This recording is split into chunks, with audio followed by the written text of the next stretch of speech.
on va parler un peu de psychologie, même si on ne rentrera pas en profondeur. Donc vous voyez, quand vous allez commencer à trader, vous allez faire face à l'euphorie, la cupidité, l'espoir, le désespoir, la peur, la panique. Donc la psychologie, en gros, est la clé dont vous aurez besoin si vous voulez vraiment réussir dans le trading. Il va falloir une bonne gestion de vos émotions. C'est très facile de gagner de l'argent en trading, mais le conserver reste un gros chantier.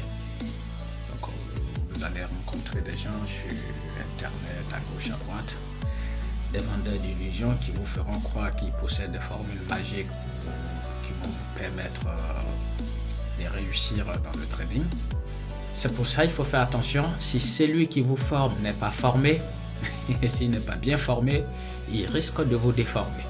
Donc chaque trader doit avoir son plan de trading parce que le plan de trading est associé à votre personnalité. Si monsieur Thierry décide de vendre sa stratégie à madame Marie, il va falloir que monsieur Thierry vende aussi son cerveau à madame Marie parce que la stratégie de monsieur Thierry ne pourra pas marcher avec le cerveau de madame Marie. C'est pour ça que je dis toujours, le trading n'est pas du prêt-à-porter, mais du sur-mesure. Chacun doit pouvoir tailler son plan de trading à sa personnalité.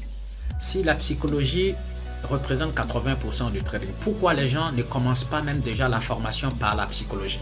Tout le monde essaie d'appâter les gens en leur parlant, en leur montrant des prises de position, des gains et tout. Et tous les débutants vont courir derrière ces vendeurs d'illusions. Parce que simplement, ils les ont vus prendre des trades ou ils les ont vus gagner des sommes. Ils ne sont pas bêtes. C'est du business ils font. Il faut faire très attention. Donc, la partie psychologique va représenter 80% du trading. Donc, à ne pas négliger. C'est pour ça que j'ai pris mon temps pour rentrer en profondeur avec des exemples bien précis dans la formation Devenir un sniper. Vous verrez sur le site web. Donc les règles pour réduire d'une manière considérable le risque sera de respecter ces 4 points que j'ai mentionnés là. Donc j'ai pris exprès cette image là, ça va vous faire penser quand même à la sécurité. Si vous gagnez de l'argent, il va falloir sécuriser ce que vous gagnez.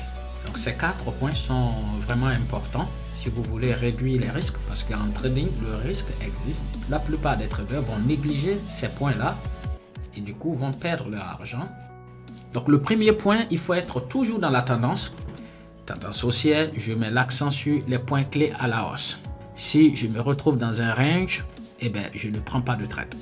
Deuxième point va vous permettre de réduire de 20% vos pertes, le point d'entrée et le timing. Donc il faut repérer et surtout ne pas rentrer n'importe comment dans un trade. Investir 10% de votre capital. Donc si vous avez 1000 ou admettons 5000 euros, vous allez investir sur chaque trade 500 euros. Donc, il faut faire très attention sur ce côté parce que c'est une partie que je développe beaucoup dans la formation Devenir Sniper. C'est le money management et c'est très important. Beaucoup de personnes négligent ce côté. Donc ici, ça va vous permettre encore de réduire les risques de 20%. Donc on a combien? Moins 70% de réduction de risque. Quatrième point, c'est la position de votre stop loss. Il y a des gens, ils prennent des positions et ils jettent le stop loss quelque part ou soit ils le mettent très loin parce qu'ils ont peur que le stop loss soit sauté.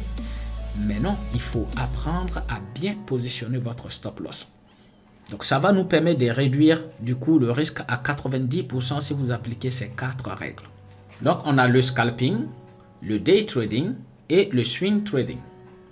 Par exemple, le scalping, quelqu'un qui fait du scalping va utiliser des unités de temps, par exemple 1 minute, 5 minutes, parce qu'il ne va pas durer dans un trade. Donc, il va prendre plusieurs positions dans la journée.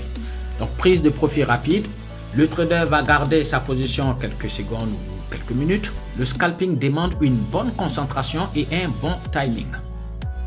Ici, être un scalper, c'est pas recommandé pour les nouveaux, donc pour les débutants, parce que ici il faut avoir une certaine expérience et surtout avoir une bonne maîtrise du price action.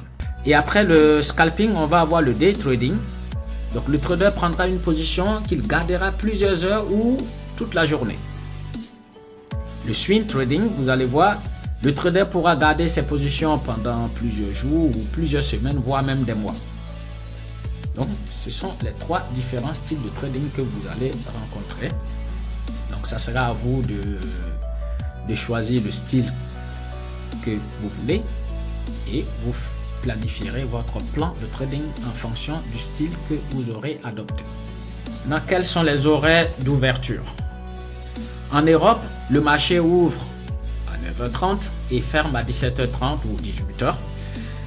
Aux États-Unis, on a le marché qui ouvre à 15h30 et ferme à 22h. En Asie, le marché ouvre à 1h du matin et ferme à 7h du matin. Donc le marché bouge 24 sur 24, 5 jours sur 7, donc du lundi au vendredi soir. Et le week-end, c'est la pause. Et le marché reprend dimanche à 23h.